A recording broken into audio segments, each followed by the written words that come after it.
I'm thankful to have you here on this Thursday. We have a lot of news to cover, and we'll go straight to headlines before I am thereafter going straight to the McGoffin County High School for the girls' 57th District Championship tonight.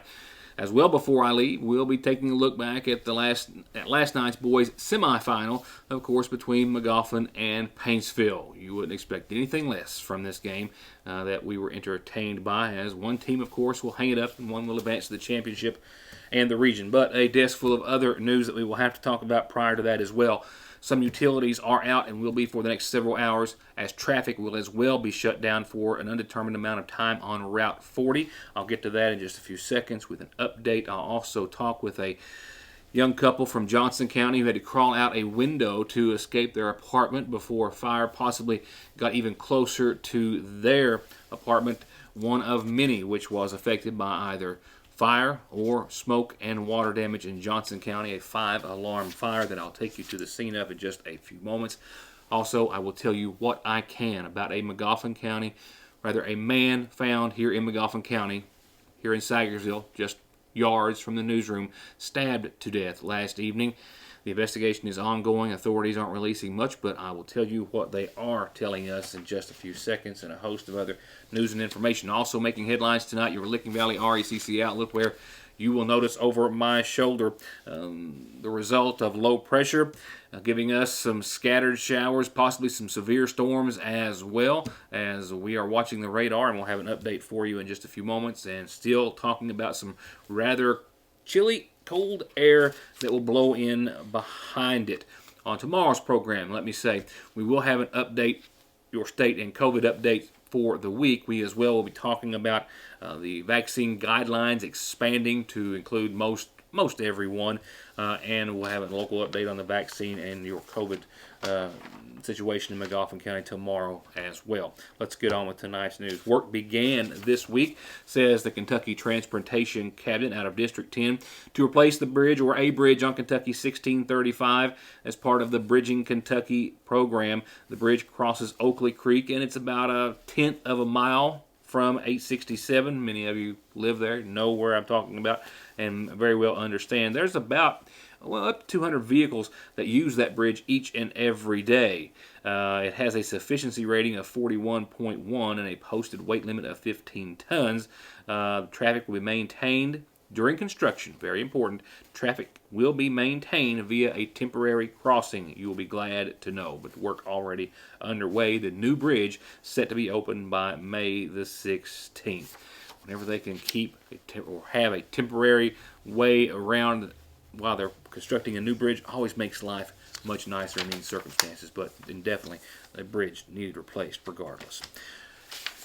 From FEMA today, they are telling everyone that they are going to be reimbursing families of loved ones who lost them to the coronavirus.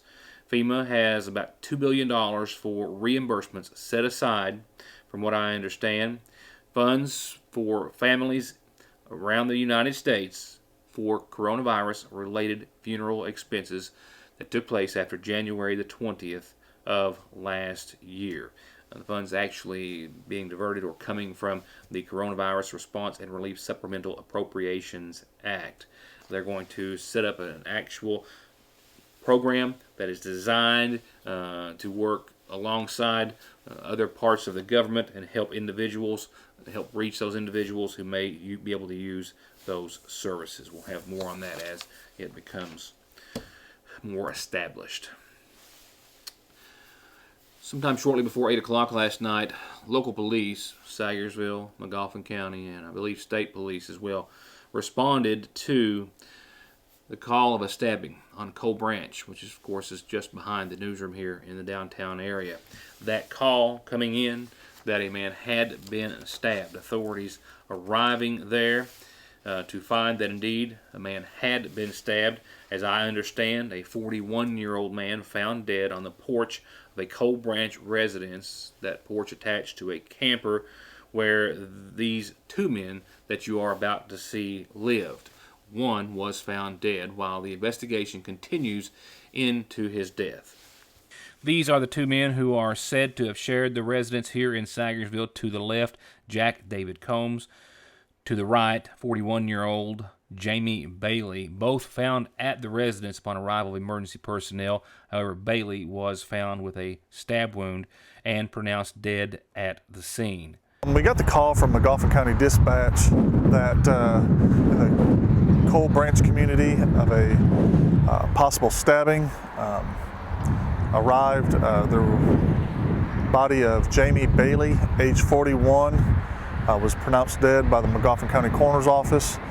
The body was transported to Louisville for an autopsy pending investigation. Any confirmation that you're able to give me on an actual stabbing, any suspects, any charges, any arrests? No. That interview conducted with Deputy Coroner Brian Parker earlier this afternoon. I have since checked in with him. There is no new update. No charges have been filed, and he nor the state police are saying anything else this time other than that the investigation is ongoing and that the deceased body has been sent to the state medical examiner's office for an autopsy.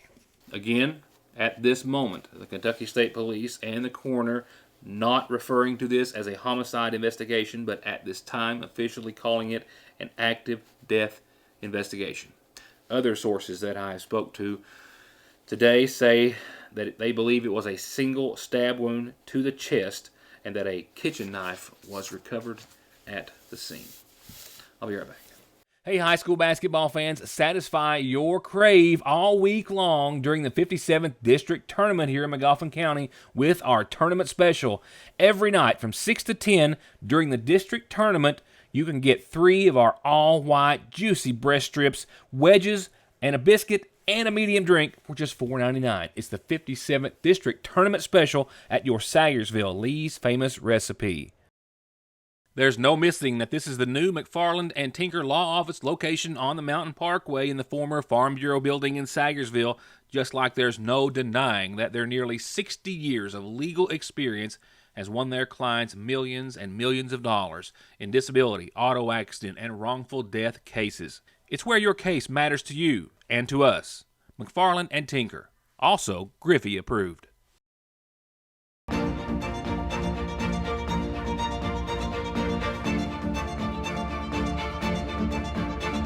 I'm Dr. Jason Zimmerman at Highlands ARH, the healthcare system of Appalachia. Being Sayersville's oldest continuous business is not Fraser's Prater Drug's most important legacy. It's the care and attention they devote to every single customer. And that, combined with quick and convenient curbside service at the front and rear entrances, makes for getting your medications simply and safely. And calling ahead makes it even faster. Fraser's Prater Drug Store's curbside and in-store service, open Monday through Friday, 9 until 6. A very serious and potentially life-threatening fire today in Johnson County. Fortunately, no one injured seriously, and perhaps not at all that I am aware of, but a lot of folks just getting out in time. The Thelma Fire Department, one of 5 fire departments from Johnson and Floyd counties that responded to a housing complex, Brookside Apartments in Johnson County earlier today, where a fire began this morning that was noticed by neighbors who, along with firemen, continued to make rounds for as long as possible to alert all the individuals. However, one family that we spoke with actually received a phone call from a relative in the western part of the state telling them that they understood their building was on fire. Honestly, my mom called me from Louisville at like 7 o'clock this morning, said there was a fire in our apartment, and I was kind of like, what's going on? I ran outside to the door and just opened it. It was, as soon as I opened the door, the apartment filled up with smoke. Our fire alarms, they wasn't going off or nothing. My God. Yeah. So I shut the door and I got them up, and I just told them they had to leave. We jumped out the bedroom window because our front door, like, you couldn't walk out of it. And our sliding door was screwed shut. Our slide door, I don't know if they hadn't fixed it from the previous owners or the previous renters, but we couldn't get out of it because it was screwed shut. Bless your heart. What time did this happen? Between like 7:25 and like 7:35. I don't know. The only thing we grabbed was our phones. That was it, and the baby. The Caldwells not even having the time to grab their shoes as they exited their apartment. At least 12 or 15 residences were affected, some destroyed, some heavily damaged by smoke and water. We still don't have an exact number on the people who are going to be displaced as a result of this blaze, the cause of which is still under investigation. Have confirmed through the Johnson County Sheriff's Department that the Kentucky State Police have called in an arson investigator. Our reporter also spoke to some residents off camera who heard some sort of an explosion or a small series of explosions prior to the fire happening. All of that's still under investigation by local and state authorities. Again, at this time, no injuries, fortunately, were reported. Some utilities are out. Route 40 is closed at the 6 o'clock hour for an undetermined amount of time. Police, authorities, I am told, searching for a commercial vehicle, a Bud Light delivery truck, I am told, which may have or is believed to have clipped at least one utility pole, causing a chain reaction event that ultimately downed at least one pole, several cable, I believe it is, cable and phone lines, I believe it is. The internet still working with cable and phone lines through Foothills Communications. Authorities can't confirm as to whether or not the driver of that commercial vehicle realized that the pole had been struck, the lines had been caught, whatever happened that down at least one pole, but they do know that it left the scene.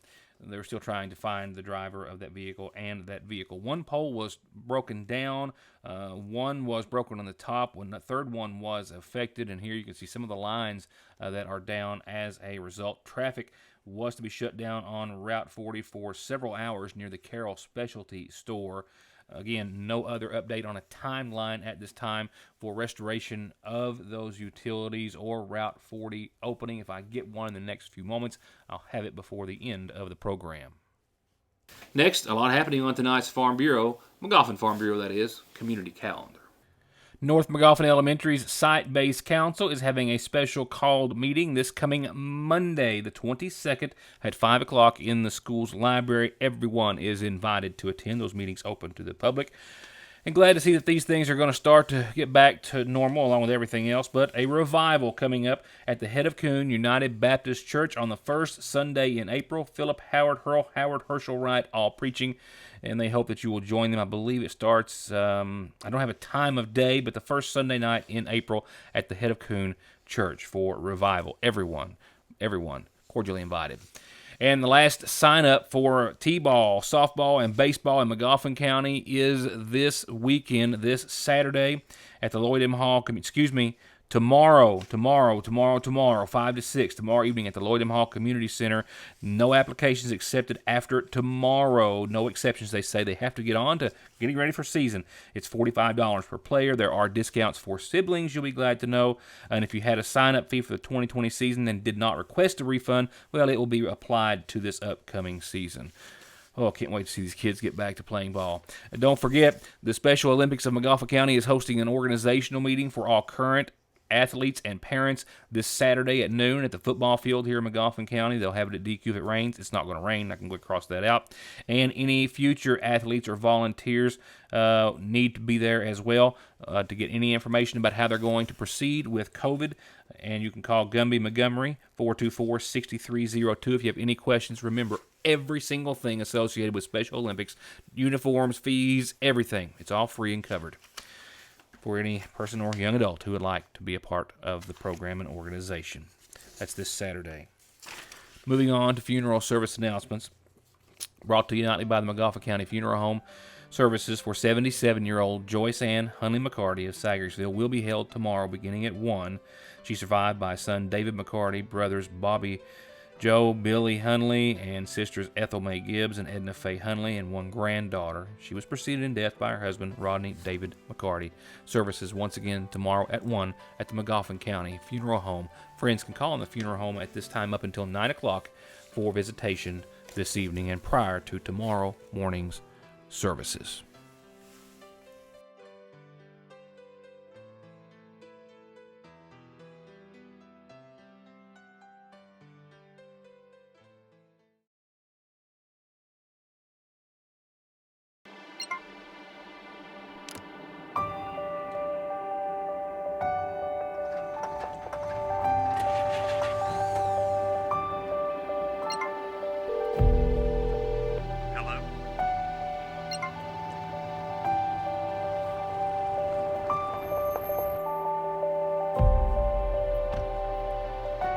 The coverage you need when you need it most. We are you. We are Appalachian Wireless. Go with All Pro, and you'll always get a perfectly finished project backed by decades of experience and thousands of satisfied customers. Always with the best prices on everything from small to large remodels, bathrooms to kitchens to entire homes, or turnkey new construction on everything from garages, homes to retail space. And seamless gutters, too. And All Pro still offers 0% financing for up to 18 months and long-term low interest rates on those big projects. For an estimate, call this family-owned business today. Always the time for new beginnings and redecorating, or at least adding a few new favorite pieces to your home decor. And the Seasonal Shop has just finished resetting their entire home decor section with all new merchandise. It's all there. Classic favorites, new trends, and the unusual pieces that can set your decor apart from everyone else. Farmhouse, timeless blue and white pottery, natural woods, beaded accents, bohemian, bees, lemons, copper, white pottery, and equestrian. It's all there. And it's all there with local delivery, layaway, and curbside pickup. It's the only place like it, the Seasonal Shop in downtown Sagersville. Jesse Rudd and his staff at Parkway Pharmacy are proud to announce the newest member of their team, and yours, pharmacist Dustin Jones, who's actually the grandson of Janet and the late Paul Jones of Dixie in Sagersville. And his addition of over 12 years of experience in inpatient and outpatient services gives you unmatched availability and care when it comes to your health and medication. Parkway Pharmacy, where you can always talk to a pharmacist when you need one. Last night wrapped up all of the first round action for the 57th District Tournament, this year, of course, being hosted by Magoffin County. And our own beloved Magoffin County Hornets were half of the matchup for last evening, taking on the Paintsville Tigers, who they'd failed to 2 times prior in the regular season. As you can well imagine, the Hornets came into this one focused and hoping for a big turnaround. For one of these two teams, it's their last time on the court, the last time in their uniform, their last time with their team representing their school in the sport they love and have worked so hard at for most the majority of their lives. And for Magoffin County, who lost to Paintsville both times in the regular season, their desire to keep playing was obvious from the start. Zay Salyer not only put them on the board first, but between him and Ben Lafferty and Salyer's first 3, Magoffin County stormed open with 7 unanswered points. And here's Salyer to Barnett for a 9-2 lead in the first 2:30 of the game. And Isaiah Salyer's drive to the basket made it 11-2 and made Paintsville burn a timeout to talk it over early. Magoffin County was up 17-9 at the end of the first quarter, but the Tigers found their game, and this steal and follow-up tied that game with about 2:30 left in the first half. And still tied with only a few ticks left in the first half, Aiden Barnett gets a good look at the 3, but will settle for the 2 with his own rebound and buzzer beater, and the Hornets take the locker room up 2. Which gives us a little break for some halftime entertainment.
Now, on to the second half, where the tide finally turned toward the Tigers. They were up 1 off a technical on Ben Lafferty of Magoffin County. And then Colby Fugit makes the spin and his way to the rim. Tigers +3. And Paintsville was still up by 3 with 3 minutes to go in the third when Barnett banked one in under some heavy pressure. But Connor Fugit answers right back by 3. And Paintsville would be ahead by 3 with 2:25 left to go in the third. Only for as long as it took Salyer to work his way inside and for Barnett to see the steal and then see his way home. And that helped put Magoffin County back on top by 1 point. Now, in the fourth, the Tigers scratch back to a 4-point lead, and Connor Fugit, a foot inside, takes down the long 2, and the Tigers are up 6. And seconds later, it's Isaiah Salyer on a roll, and Magoffin County's back within 2, 6 minutes left in the ballgame. And then 2 freebies from Lafferty, and Magoffin County hits the reset button. It's all even. At 42, we've got 5:45 left to play until Colby Fugit shoots, misses, rebounds, hits, and draws the foul. And that extra point after was good for a 3-point Paintsville lead. And this is perhaps the start of the end for Magoffin County. 5:20 to go, down 3. I don't think there was a foul called. I'm assuming it was called out of bounds regardless, giving the Tigers the ball, and Barron Ratliff lights up a quick 3-pointer, and that puts the Tigers up 6. Magoffin County did reel them back in by as much as 4 late in the fourth, but Colby Fugit and the Tigers made it an 11-point lead with 35 seconds to go. And the night would belong to Paintsville, knocking out Magoffin County and advancing to Friday night's championship against number 1 seeded Johnson Central, and of course securing them a spot as those two teams will, one way or the other, regardless of the outcome, advance to the 15th region tournament in Pikeville. And in closing, I can tell you that I don't have the words to tell you how proud we are of this outstanding group of young men, not for the athletes that they are, but just as well, and more importantly, for indeed the outstanding young souls they are. And it'll be a 1-2 matchup for both championships. The boys tomorrow night, but the girls tonight from Central and Paintsville, your number 1 and 2 seeds in both brackets. Look for highlights soon.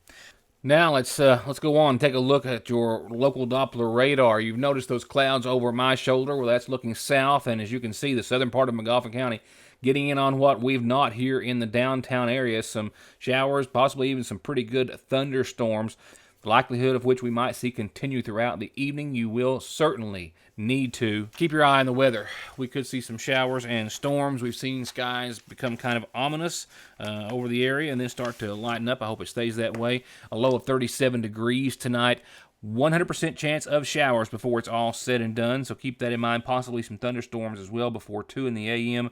And low pressure is partly to blame, and all. And when it's said and done, we'll see 37 degrees tonight and a chilly Friday in store. As far as skies tomorrow, we'll have a lingering 30% chance of showers tomorrow, and only about a half inch of rain on the high side tonight at most. But about a 30% chance of showers, mainly before 8 o'clock in the morning. We'll see some slowly clearing skies and some sunshine and winds blustering out of the northeast up to 25, 26 miles per hour, and only 51 for your high. So we're going to take a 20-degree hit daytime temperature-wise between today and tomorrow. Clear skies tomorrow night, and a pretty nice weekend in store. A little cooler than what we have been spoiled with here for the past several days, but still sunny and calm and clear. 58 on your Saturday and an improving 62 degrees on your Sunday. So like I said, a nice weekend. And a nicer Monday and Tuesday still. We'll climb to 65 and sunny on your Monday, 68 and partly sunny on your Tuesday. And before Tuesday is over, potentially our next round of precipitation, at least to the tune of a 30% shot right now at the end of your Tuesday. And for your Wednesday, more clouds and shower chances perhaps than not. Still holding into the mid-60s though, all the way through Thursday. And that will wrap it up for tonight. I'm off to the high school. More highlights tomorrow. Please keep your eye on the weather and any suddenly developing conditions tonight. And keep your eye open for Your News Today back here tomorrow night to wrap up this week. A lot of COVID-related news. We're also going to be talking to our schools possibly tomorrow, definitely by early next week, about more ways that they are trying to keep students safe with new arrangements in the school system and much, much more. So please enjoy the rest of your evening. Keep your eye on the weather again, and I'll see you tomorrow.